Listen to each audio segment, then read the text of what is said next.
Anlavatqanыңlar Azad Şərq Türkistan radiosu xəbərləri.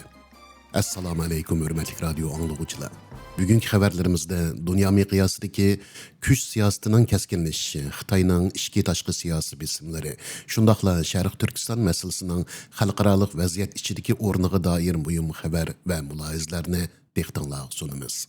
Bu haftalik xəbərlərimizdə aldı bilan 5. bahar Uyğur Dop Günü münasibəti bilan bütün dünyadakı Uyğur qərindaşlarımızı təbrikləb, milli kimligimiz və mədəni miraslarımızın simvolu bolğan Uyğur Dopsunun mənəvi əhəmiyyəti haqqında məxsus xəbər anlatımız.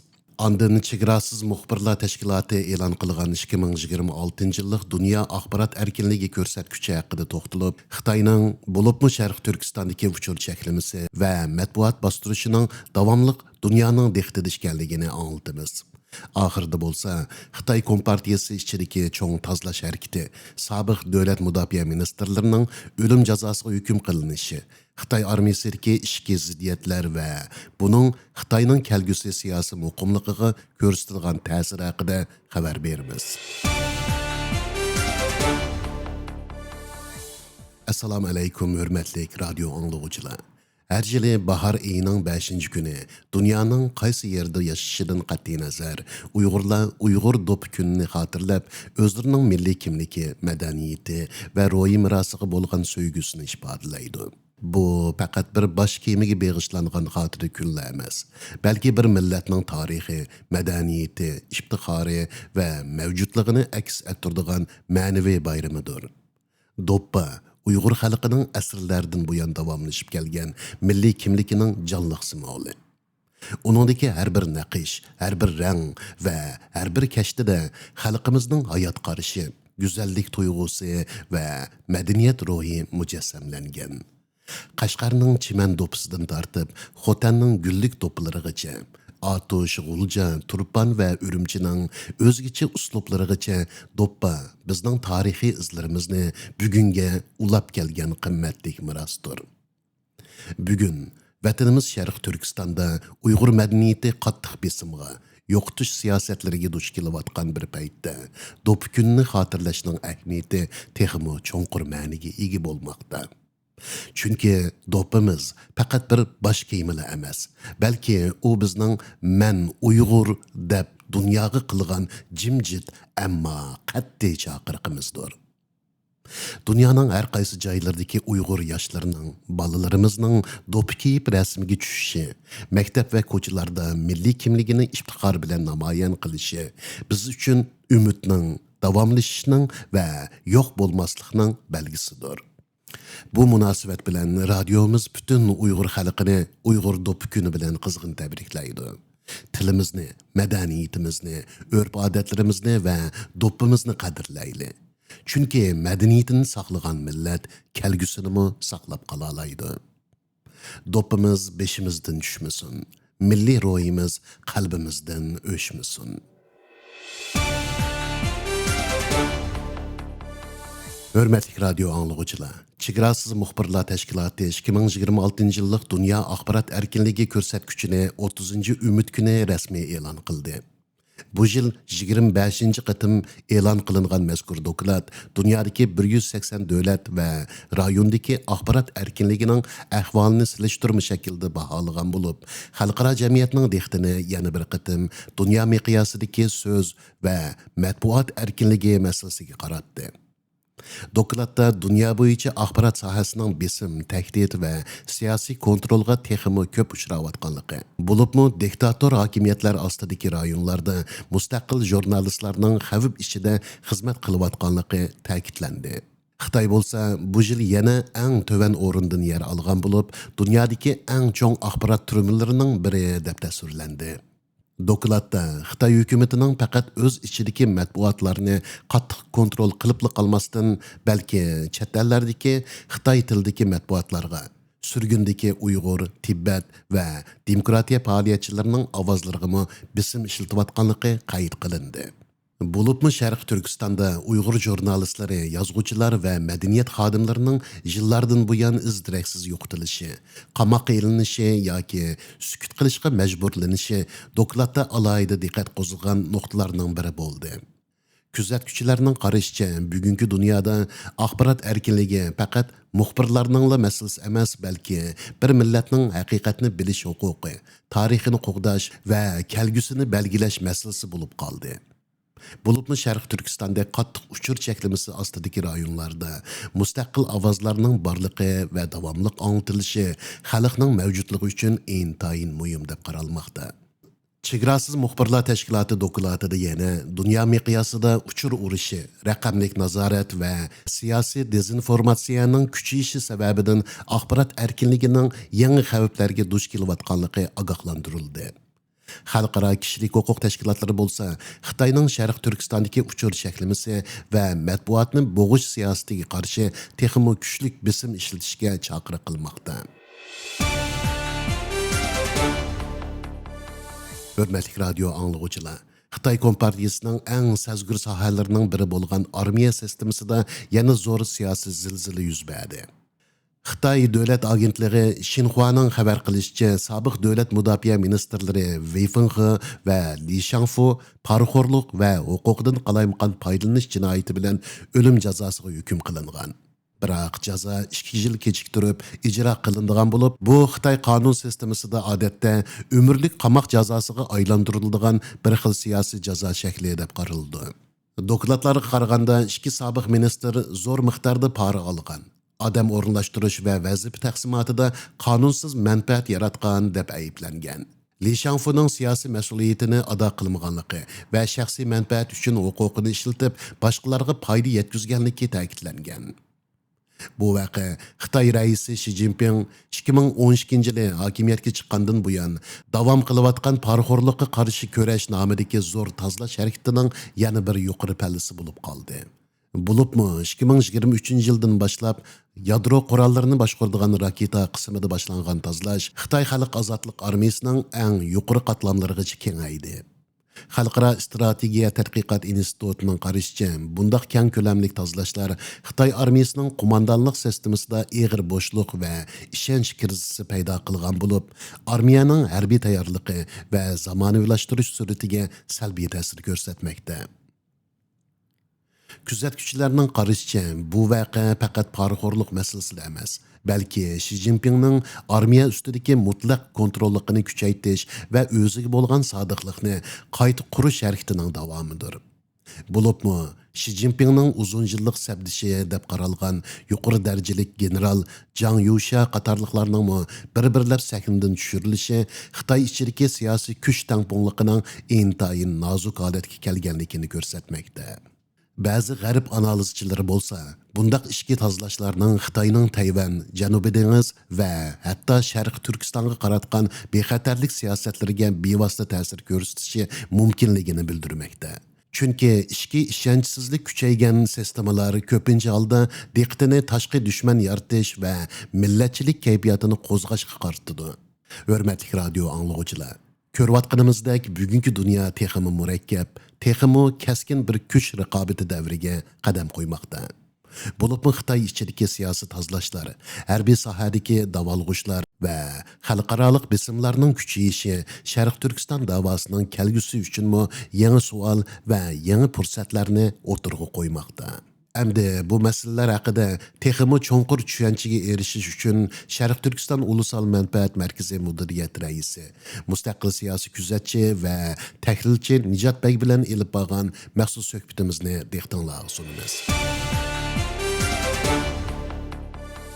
Assalomu alaykum Nijat Bey, ziyoratimizni qabul qilganligingiz uchun radio anglag'uvchilarimiz va radiomiz nomidan sizga tashakkurimizni aytamiz. Xush keldingiz. Aleykümselam Abdullah Bey. Meni ziyaret ettiğiniz için çok rahmet. Nijat Bey, sizga ma'lum Xitoyda, ya'ni Xitoy armiyasi ichidagi tozalash kundan kunga kengayotdi. Ya'ni Xitoy armiyasining eng yuqori qatlamidagi bundaq keng ko'lamli tozalashlarni siz faqat bir poraxo'rlikqa qarshi kurash deb qaramsiz yoki bu Xi Jinpingning hokimiyatni mutlaqlashtirish yo'lidagi siyosiy tozalash harakatimi? Yadro qurollarini boshqaradigan raketa qismig'icha kengaygan bu tozalash Xitoy armiyasining haqiqiy urush tayyorligi va ichki ishonchisiga qanday ta'sir ko'rsatadi? Sorun için köp rahmet. Elbette bir devletninki asasını, hakimiyetini qoğdaş için, işki muqimlik ve tashqi siyosatini qoğdaş için bu askeri aparat naytı mühim. Şun bunun o'xshash bu Xitoydek bir diktatör hakimiyetininki bu asker naytı mühim o'rinda turdi. Hamda qurilmasi qarasaqmı partiyaninki armiyasi buningda. Yani bundaq bir mühim o'rinda shi huquqi chiqqandan tortib o'zininki bu yerdagi kuchini mustakemlashga tirishib keldi.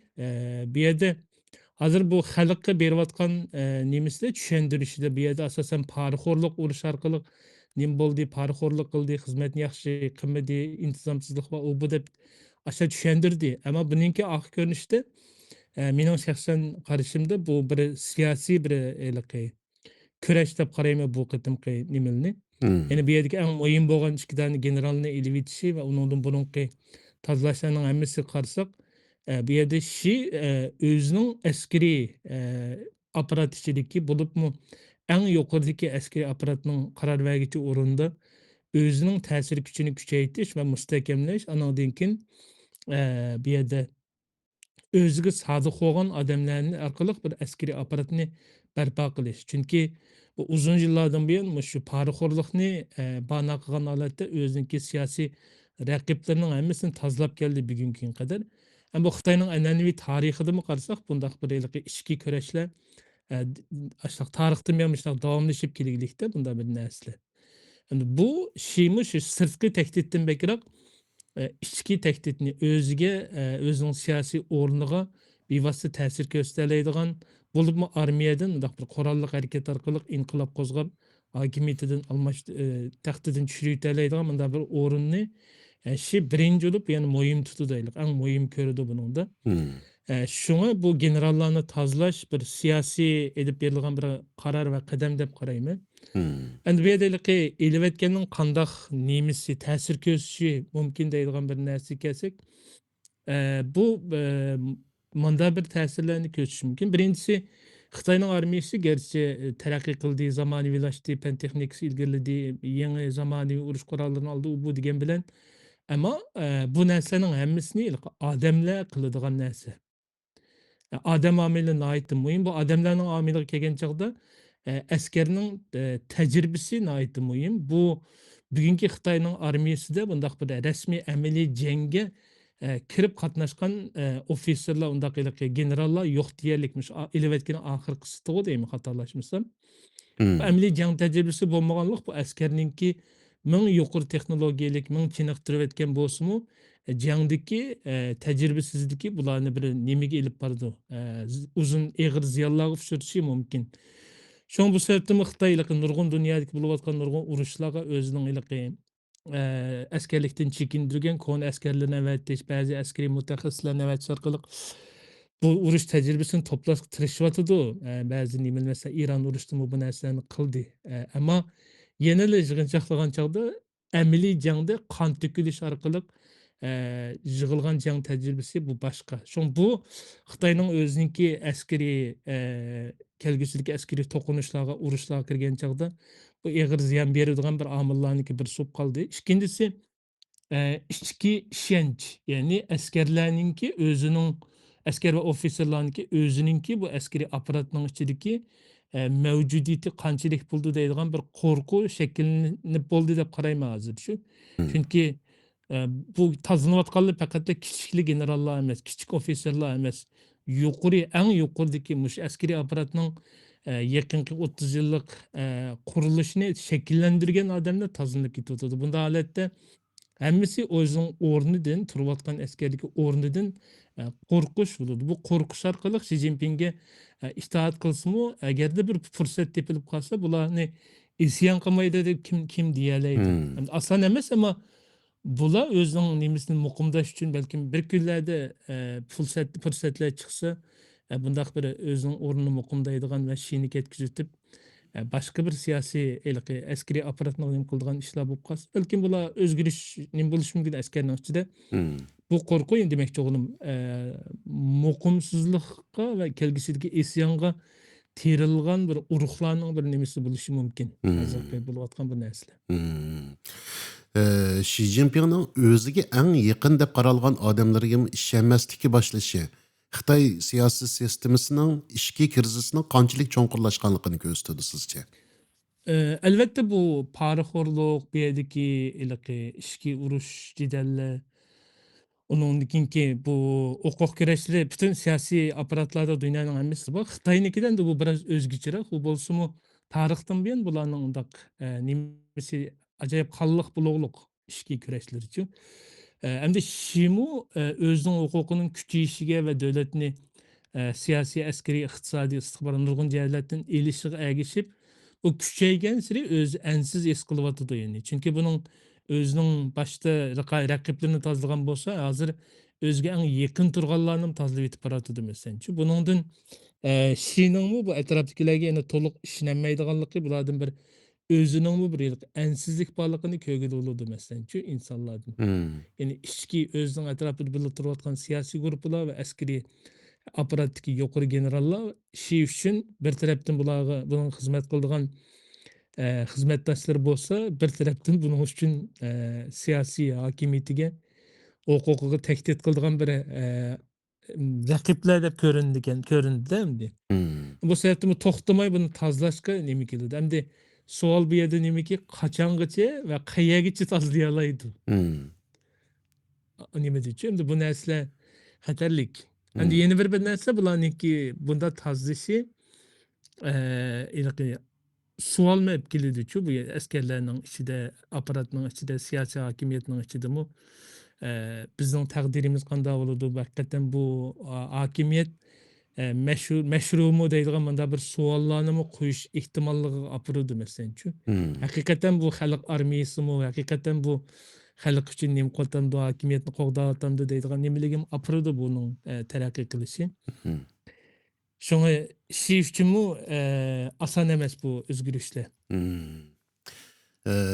Xitoydagi bundaq ishki davolg'ushlar Sharq Turkistondagi besim siyosatiga qanday ta'sir qilishi mumkin?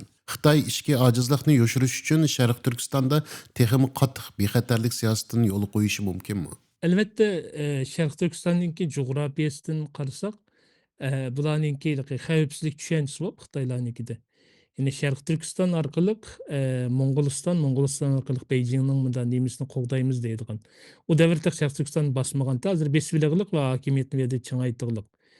O yerdə izchil bir qırğınçılıq siyaseti ep beriqlik qo'ymasin.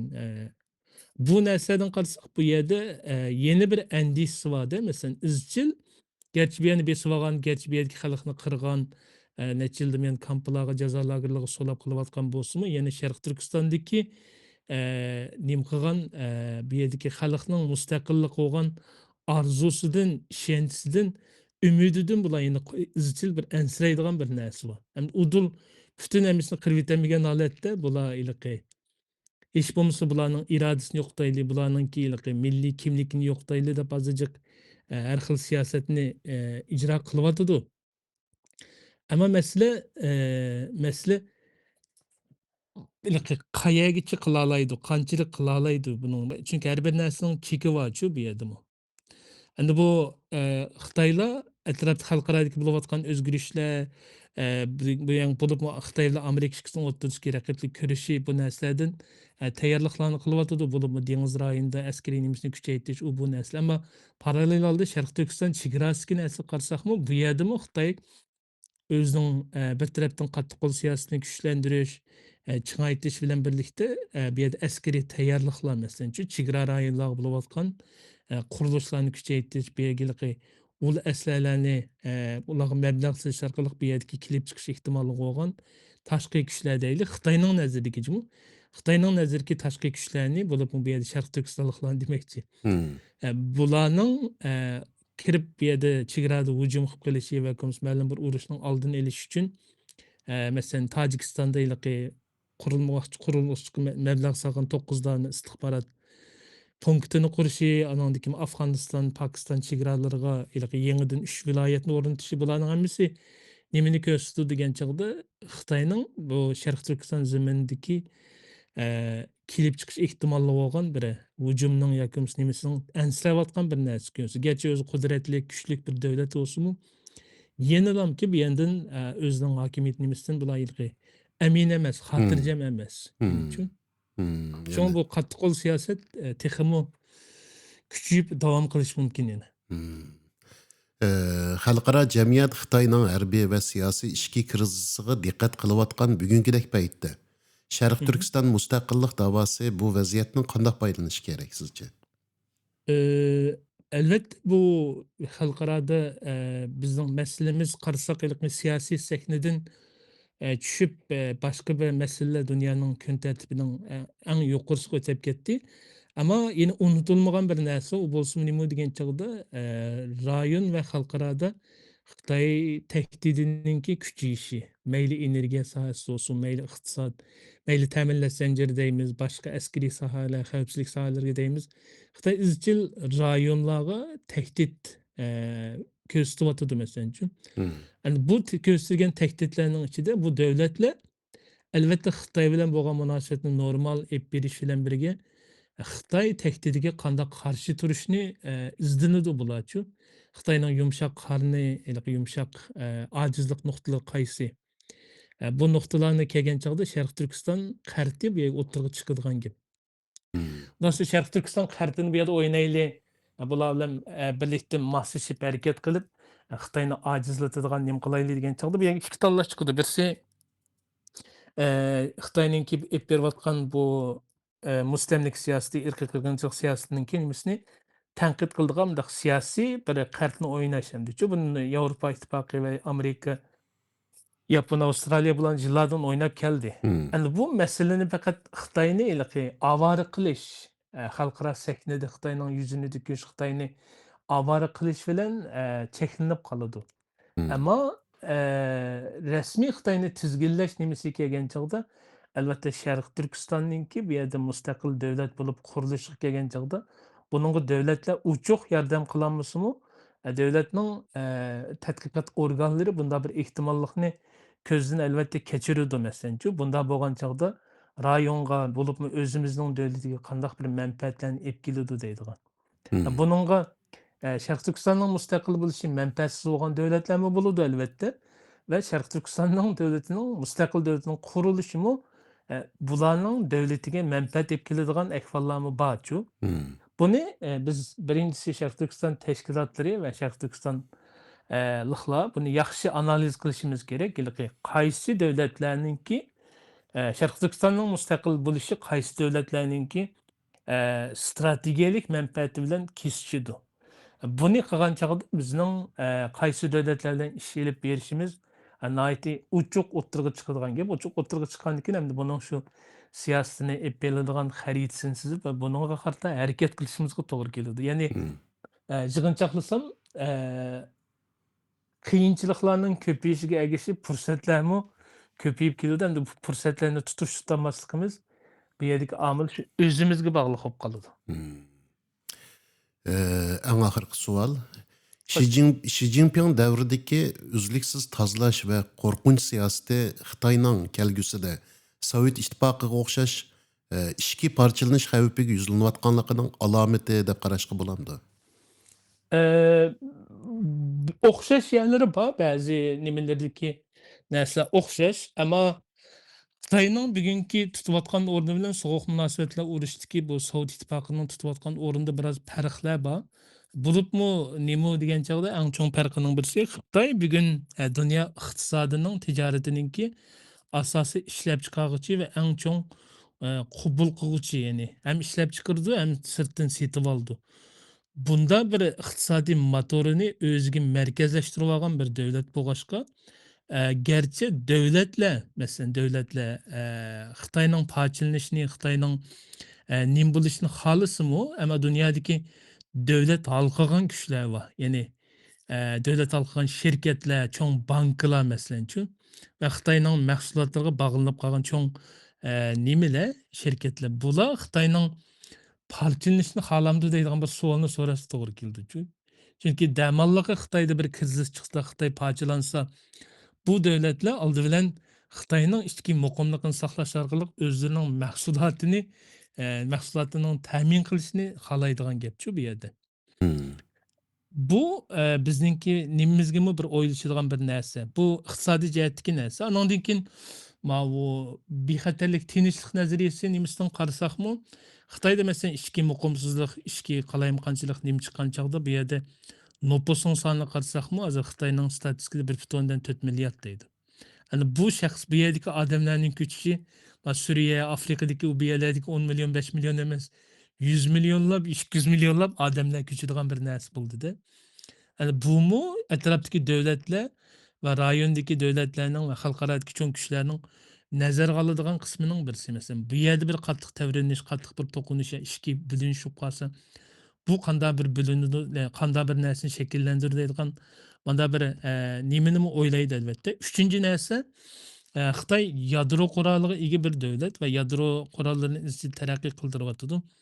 Eğer Xitay parçalansa bir yerde bu yadro xavfsizlik noktası yetken çağda mesela nurgun netçiki parçalansa kim mesela kaysı grupla bu yadro kurallarını kontrol kılıyordu mesela. Hmm. Bunda kançağın mesela bir gün bir tane Xitay mesela Beijing merkez qilgan holatdagi bir apparat Xitoyning yadro qurolini umumiy boshqarayotgan bo'lsa, masalan 7 ga bo'lindi degan chaqdimi, Hmm. 7 dani o'xshamagan yadro qurolini boshqargan bir hokimiyat chiqib qoldi. U chaqda xalqarada bo'lib atrofda va xalqaradagilar buni ansiraydigan bir narsa chiqdi-ku bu yerda. Qaysi bilan kelishimiz, qanday qilib bu yadro qurollarining sirqi yeyilib ketmasligi, boshqa nim kuchlarning qo'liga tushib ketmasligi va bu qurollarning işletilmesinin işletilmesini kapaletke alalayımız deydiğen bunda bir sual çıkıldı. Hmm. Bu noktada Şarkı Türkistan mı mühim bir orunda? Şarkı Türkistan'da mı yadro kuralı işleydiğen ve yadro kuralıga caylaştırılgan bir yer meslen şu. Hmm. Bu yer mu şu kategoriyaga kirib analiz kıldığan noktalarının birisi.